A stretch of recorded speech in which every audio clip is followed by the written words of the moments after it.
Hello friends, मेरा नाम है दीपक और मैं आपका फिर से स्वागत करता हूं अपने यूट्यूब चैनल पे लेट्स लर्न टुगेदर। हम इस चैनल पे अपने दो सीरीज चला रहे हैं, पॉलिटी यूपीएससी प्री के 2011 से 2020 के क्वेश्चंस और दूसरा सीसेट के प्री के 2011 से 2020 तक के क्वेश्चंस। ये हमारे सीसेट का पार्ट 4 होगा। So let's start the session. Last session में हमने क्वेश्चन नंबर 52 तक कंप्लीट कर लिया था, तो आज स्टार्ट करते हैं क्वेश्चन नंबर 53 से।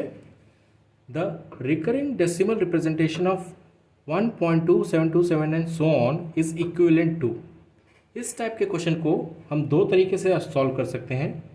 हम पहले इसके बेसिक तरीके से जो क्लास 10th में हमें सिखाया जाता है उसको यूज़ करते हैं। 1.2727 एंड सो ऑन को हम लिख के आ सकते हैं 1.27 पार, और इसको हम मान लेते हैं x। Then multiply the whole equation by 100। इसको पूरे को हम 100 से मल्टीप्लाई कर लेते हैं, तो हमारा इक्वेशन क्या बन गया, 100x इज इक्वल्स टू 127.27। ठीक है। अब हम क्या कर सकते हैं, इसको 127 को हम 126 प्लस 1.27 कर सकते हैं। इसको तोड़ लिया हमने दो भागों में, और ये 100x ऐसे सिमिलर। ये हमारा ये वैल्यू किसके बराबर है, ये वैल्यू हमारी x के बराबर है। 100x माइनस x, ये कितना हो गया 99x, which is equals to 126 आपके पास। x अपॉन 99 को इधर लेके 126 अपॉन 99। अब इसको हम डिवाइड करते हैं बाय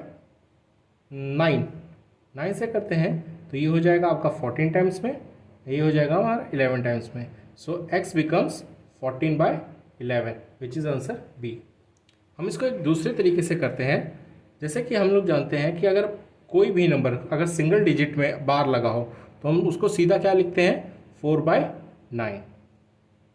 अगर मान लीजिए कि कोई भी डिजिट है जिसके पीछे डबल बार लगा हो तो हम उसको क्या लिखते हैं, डबल बार के लिए हम यूज़ करते हैं 99। Similarly in the case of this 1 plus 0.27 बार लिख सकते हैं हम इसको, और 27 बार को हम क्या लिख सकते हैं, 27/99। राइट। अब इसको हम काट लेते हैं, ये हो गया आपका 3/11। 1 प्लस 3/11, ये आपका क्या आ गया, 11 plus 3/11 which is equals to 14/11. Again answer is B. Let's move on to the next question. Question number 54. What is the least 4-digit number when divided by 3, 4, 5, 6 leaves the remainder 2 in each case?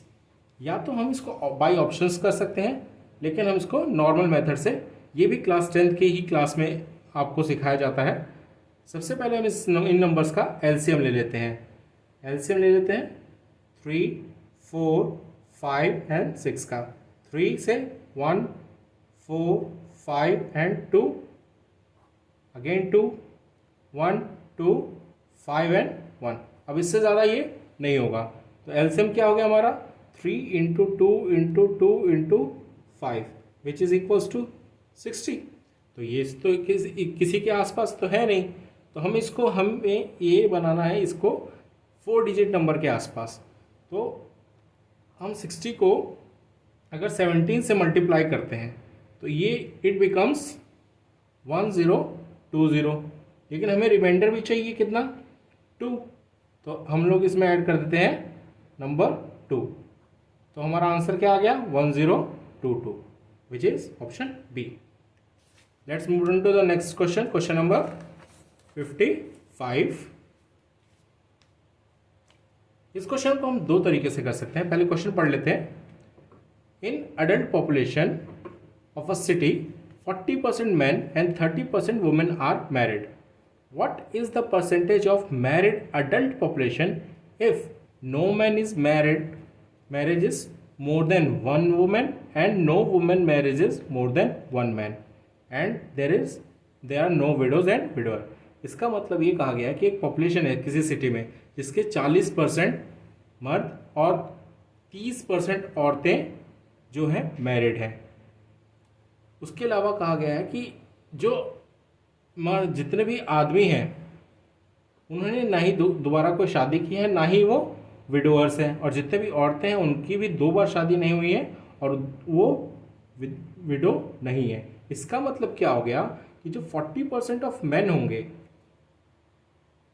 That must be equals to 30% of women. तभी तो भाई दोनों की equal शादी होगी, number of persons equal couples बनेंगे। तो तुम क्या करते हैं, लेट मैन बी 100। तो मैरिड मैन कितने हो गए, मैरिड मैन हो गए 40। अगर मैरिड मैन 40 है तो मैरिड वुमेन भी कितनी होनी चाहिए, ये हो गई आपकी, ये भी 40। लेकिन ये 40 किसी का 30% है, तो कितनों का 30% चेक कर लेते हैं। तो वुमेन के बारे में चेक करते हैं। वुमेन क्या क्या गया, ये कितना है, 40 जो है किसी का 30% है। तो ये वैल्यू हम जब काटेंगे तो हमारी क्या होगी, total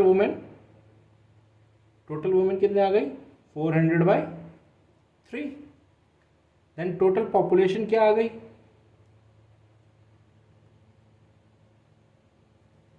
100 + 400/3 which is equals to 300 ही हो जाएगा। 3 + 4 700/3, राइट। ये हमारी टोटल पॉपुलेशन है। और इससे क्या पूछा है, कितने percent, what is the percentage of married adult population. Total adult population married कितनी है, 40 + 40 80। तो हमें बताना है ये कितने परसेंट है इसका। तो हम क्या निकालेंगे, 80/700/3 इंटू 100, यही करना है। 0 से 0, 0 से 0, 3 चला जाएगा ऊपर, तो ये क्या हो गया, 240/7। इसको हम काटेंगे तो आ जाएगा हमारा आंसर 34/2/7, जो कि हमारा आंसर है सी। इस क्वेश्चन को हम एक और तरीके से कर सकते हैं। ये तो आपका बेसिक क्वेश्चन हो गया जब आपको कोई मेथड नहीं आता है। तो इसका एक शॉर्ट ट्रिक है। इस केस में क्या लिखते हैं हम लोग, 2x1 × x2 upon x1 + x2। x1 आप मान लीजिए फॉर मेल 40, x2 फीमेल 30, ठीक है। 2 × 40 × 30 अपॉन 40 + 30। ये अगेन आपका क्या आ गया, 2400 अपॉन 70, यानी कि 240/7, जो कि आपका क्या था, 34/2/7%। तो आपके पास दो तरीके हो गए, ये आपका पहला और ये आपका दूसरा। प्रैक्टिस में हो तो आप इसको यूज़ कर सकते हो। अगर आपको इस क्वेश्चन के बारे में कुछ नहीं पता है तो आप एज एजम्पशन लेके चल सकते हो 100, और उसके बाद उसको सॉल्व कर सकते हो। ये भी आपका आंसर आ जाएगा। So answer is C, 34/2/7%। अब नेक्स्ट क्वेश्चन करते हैं 56। यहाँ पूछा है कि एक नंबर्स है 51 × 27 × 35 × 62 × 75, और जब इसको डिवाइड करते हैं हम किससे, 100 से, तो रिमाइंडर क्या आएगा। पहले नज़र में कुछ बच्चे क्या करेंगे, इसको डायरेक्टली लिखेंगे 51 × 27 × 35 × 62 × 75 अपॉन 100, और इसको सिंप्लीफाई करना शुरू कर देंगे। अगर आप सिंप्लीफिकेशन करते हो तो आपका जो 100 है वो 2 के फॉर्म में आ जाता है। जैसे कि देख सकते हैं, ये हो गया 3 और ये हो गया 4, और इससे हम काटा हमने तो ये 2 आ गया और ये हो गया आपका 31। और ऊपर देखेंगे यहाँ सारे के सारे ऑड नंबर्स हैं, and multiplication of odd number क्या होता है हमारा, वापस ऑड। तो 2 एक इवन है, तो जब भी ऑड को हम इवन से डिवाइड करेंगे तो हमारा रिमाइंडर क्या आएगा, रिमाइंडर विल बी 1। लेकिन हमने यहाँ पर दो चीज़ें काटी हैं, क्योंकि यहाँ बात कर रहे हैं 100 की, तो हमें यहाँ किस चीज़ से काटा था, 25 से, और यहाँ किस चीज़ से काटा था, 2 से। तो हमारा जो रिमाइंडर कितना आ जाएगा, 50। ये तो हो गया आपका एक तरीका। दूसरा तरीका ये है कि आप देखिए 5 × 2, आपके पास एक लास्ट में 0 ज़रूर होगा। उसके बाद वापस चेक करते हैं 7 × 5 या सिंपल 5 भी देखें तो यहाँ पर आप 5 से मल्टीप्लिकेशन किसी का भी करेंगे तो आपको एक और डिजिट मिलेगी 50। आपके लास्ट 2 डिजिट अगर 50 है और उसको अगर आप 100 से डिवाइड करेंगे, इधर कुछ भी रहने दीजिए, आपका आंसर रिमाइंडर तो हमेशा 50 ही आएगा। So answer is 50। Next question पे मूव ऑन करते हैं। क्वेश्चन है if a sum of 2500 distributed among x, y and z, ratio क्या दिया हुआ है 1.2 1/2 पर रेशो 3/4 रेशो 5/6। इसके बाद इन लोग पूछा है what is the difference between the maximum share and the minimum share. तो सबसे पहले जो ये हमें रेशोज दिए हुए हैं इसको हम फ्रैक्शन में है, इसको हम नॉर्मल इंटीजर में ले आते हैं। इंटीजर में लाने के लिए सबसे पहला काम एलसीएम ऑफ दीज 3 2 4 एंड 6। क्या आएगा इसका एलसीएम 2 4 एंड 6 का एलसीएम आएगा 1 2 एंड 3 विच इज 2 × 2 × 3 यानी कि 12। तो अब उस सबको आप 12 से मल्टीप्लाई कर दीजिए। 1/2 को अगर 12 से मल्टीप्लाई करेंगे दैट बिकम्स 6। 3/4 को 12 से मल्टीप्लाई करेंगे तो आपका क्या आ जाएगा 3 3 9 और 6 से करेंगे 5/6 को 12 से मल्टीप्लाई करेंगे तो आपका आ जाएगा 10। Let each part is x। तो टोटल कितने पार्ट हो गए 6 + 9 + 10 x is equals to 25x और हमारे पास वैल्यू कितनी हुई है 25x की 2500। उसके बाद इसने क्या पूछा है कि difference of minimum as well as maximum का। मिनिमम कितना है 6x, मैक्सिमम कितना है 10x। ठीक है, इन दोनों में डिफरेंस कितने का आया था, यानी कि यहां से हमारा x कितना आ गया था 100। अब इन दोनों का डिफरेंस क्या है 4x। तो 4 × 100 क्या आ जाएगा हमारा 400। वैल्यू देखिए answer is C. Let's move on to the next question, question number 58। ये क्वेश्चन काफी बच्चों को परेशान किया होगा, लेकिन हम इसे ध्यान से देखते हैं। For what value of n the sum of digit in the number this is equals to 2। ये एक नंबर है। सबसे पहले जो बच्चों ने गलती की होगी 10⁻2 n + 1 इज इक्वल्स टू 2 किया होगा। इन्होंने सम ऑफ डिजिट्स को देखे बिना हम क्या गलती कर सकते हैं, इसको हम सम ऑफ नंबर्स देख सकते हैं। यानी कि हम क्या करेंगे, इसको 10 की पावर n की वैल्यू हम चेक करेंगे 2 - 1 यानी कि 1 के बराबर होना चाहिए। इस हिसाब से 10⁻n अगर 1 होगा तो n की वैल्यू 0 और हम क्या करेंगे भाई a हो गया हमारा आंसर। लेकिन ये मेथड आपका रॉन्ग है। इसमें जो पूछा गया है वो पूछा गया है आपका सम ऑफ डिजिट्स। तो लेट 10⁻0 + 1 यानी कि 1 + 1 यानी कि दोनों को हम सम करेंगे तो 2। नेक्स्ट करते हैं 10 की पावर 1 + 1 यानी कि अगेन 10 + 1 1 + 0 यानी कि 1 + 1 अगेन 2। अगर 10 को आप 2 लेते हैं 10 तो ये हो जाएगा आपका 100 + 1। 100 में भी सम करेंगे तीनों का तो 1 और इसका भी सम करेंगे तो ये अगेन 2। तो सो ऑन अगर हम बढ़ते जाएंगे तो 10 पर कुछ भी लें यानी n कोई भी पॉसिबल वैल्यू जो कि इंटीजर हो, सबसे बड़ी चीज़ है इंटीजर हो प्लस 0 भी हो। 0 के केस में भी हमारे आ गए हैं। तो इंटीजर + 0 हम लोग क्या कहते हैं होल नंबर, राइट। तो आंसर हो जाएगा B for any whole number n, right. Let's move on to the next question. इसमें क्या कहा है, in a class there are 3 groups A, B and C। एक क्लास के अंदर 3 ग्रुप है भाई, ये आपकी क्लास है। इसमें से A ये है, B ये है, C है और इसमें कितने भी मेंबर्स हैं कोई फर्क नहीं पड़ता। इसने क्या कहा, if 1 student from group A, एक स्टूडेंट ग्रुप A का और 2 स्टूडेंट ग्रुप B का अगर C में चले जाते हैं, shifted to group C, then what happen to the average weight of students in the class. इस ग्रुप के इसमें से गए हैं ना, टोटल तो फिर भी वही रहेंगे। ए के बच्चा सी ग्रुप में है ना, क्लास तो वही की पूरी क्लास में तो टोटल यही बच्चे हैं। मान लीजिए इसको एक्स, ये वाई और ये जेड, तो टोटल तो जो भी होगा X plus Y plus Z ही होगा। चाहे यहाँ से कुछ बच्चे इधर जाएं या यहाँ से जाएं, वेट पे तो जो उनका वेट था वही का वही रहेगा। जब बच्चे ही सेम है तो वेट भी वही रिमेन सेम रहेगा। तो आंसर हमारा क्या हो जाएगा, it remain same. So answer is C. Let's move on to the next question, question number 60। ये एक परमुटेशन कॉम्बिनेशन का प्रॉब्लम है। इसने क्या कहा है, how many different sums can be formed with denominations 50, 100, 200, 500 and 2000 taking at least 3 denomination at a time. Total number of denomination कितने हैं,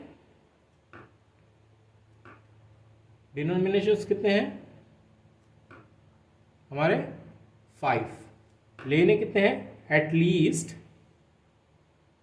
3, यानी कि आप एक बार 3 ले सकते हैं, एक बार 4 ले सकते हैं और 5 ले सकते हैं।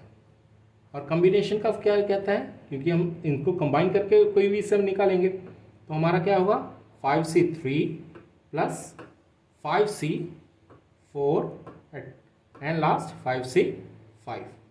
और कॉम्बिनेशन का क्या फॉर्मूला होता है, NCR का n factorial upon r factorial into n minus r factorial. तो चलिए यही फॉर्मूला लगाते हैं, 5 फैक्टोरियल, और फैक्टोरियल का मतलब n, n minus 1, n minus 2 and so on. नीचे आ जाएगा हमारा 3 फैक्टोरियल बाय 2 फैक्टोरियल, दूसरा 5 factorial upon 4 factorial and 1 factorial, and तीसरा 5 फैक्टोरियल अपॉन 5 फैक्टोरियल। जब हम इसको सॉल्व करेंगे 5 into 4 into 3 factorial upon 3 factorial into 2, 3 factorial से 3 फैक्टोरियल कैंसिल आउट, 2 से 4 कैंसिल आउट, तो ये 2 बचेगा। इसमें आते हैं 5 इंटू 4 फैक्टोरियल अपॉन 4 फैक्टोरियल, इससे ये कैंसिल, इसमें तो पूरा का पूरा ही कैंसिल होता है, तो ये अब इसकी वैल्यू सीधा 1। तो ये क्या आ गया 5 इंटू 2 प्लस 5 प्लस 1, टोटल कितना हो गया 10 plus 5 plus 1 which is equals to 16। तो हमारे पास कितने मेथड्स होंगे, this is 16। So let's move on to the next question. Question number 60 के बाद जो आपके पास मैथ और रीजनिंग का क्वेश्चन आया था वो था क्वेश्चन नंबर 67। ये भी एक कॉम्बिनेशन टाइप का क्वेश्चन है। इसने क्या कहा है, आपके पास 5 लेटर्स हैं, क्या क्या है, D, E, L, H and I, और उसमें से भी अगर इसने स्टार्ट विथ D हो और एंड विथ I, यानी कि हमें ये गिवन है कंडीशन, और क्या बोलना है 5 लेटर वर्ड बनाना है विद और विदाउट मीनिंग, उससे कोई फर्क नहीं पड़ता मीनिंग रहे या ना रहे। तो इसमें हमें मैक्सिमम कितने वर्ड्स बनेंगे, तो जब हम 5 में से 2 फिक्स हो ही गए तो बचे कितने 3, यहाँ 3 के 3 डल सकते हैं, इसमें से एक फिक्स अगर यहाँ होगा तो 2, फिर एक ये, तो हमारे पास टोटल कितना रह गया 3 factorial which is equals to 3 into 2 into 1 यानी कि 6। तो आंसर इज 6। नेक्स्ट क्वेश्चन करते हैं 68, हम बात नेक्स्ट पेज में करेंगे। First check the question number 69।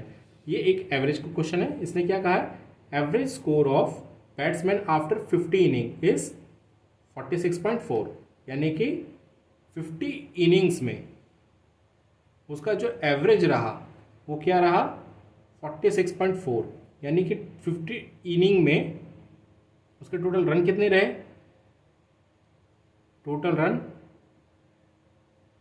रहा 46.4 इंटू 50। जब हम इसको तोड़ते हैं तो क्या वैल्यू आ जाती है 2320।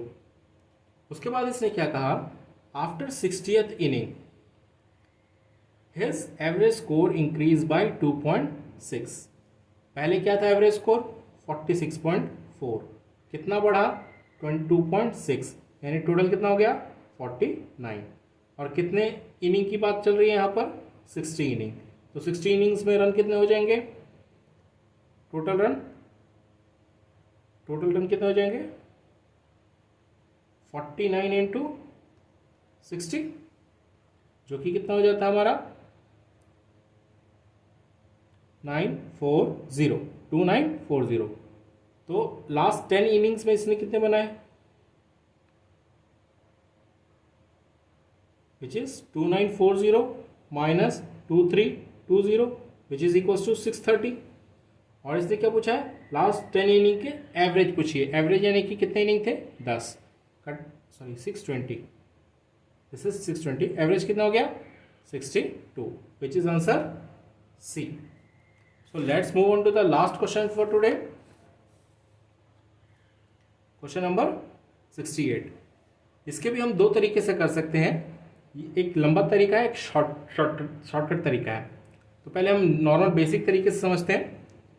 अगर आपके पास 20 लीटर ए है, इसमें से 4 लीटर आपने निकाल लिया, सॉरी अ बोतल contains 20 litre liquid A, 4 litre of liquid A is taken out and it is replaced by same quantity of liquid B.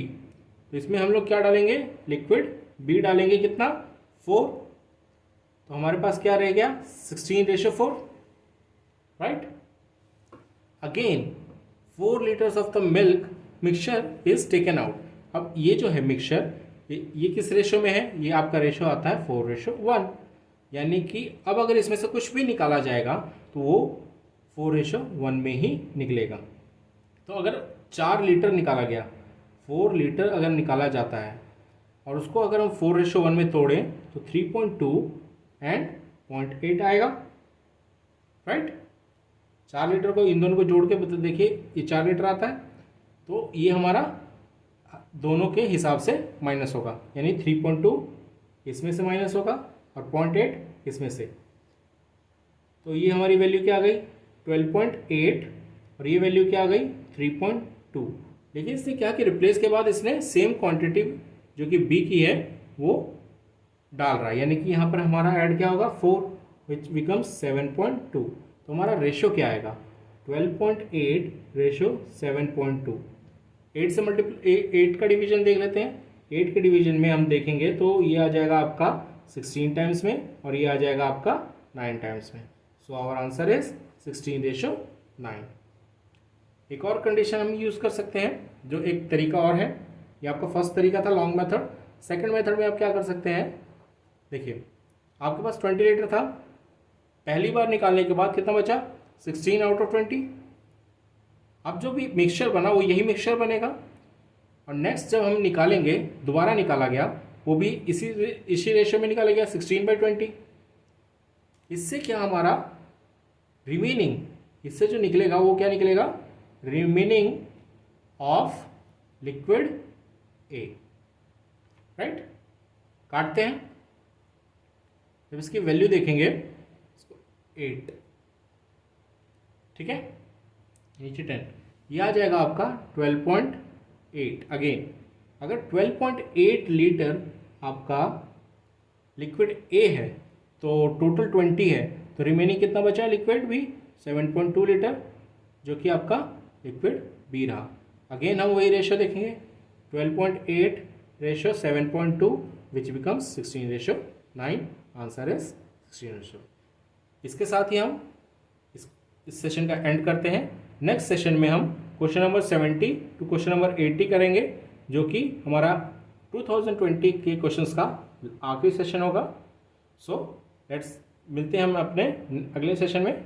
Thank you, good night.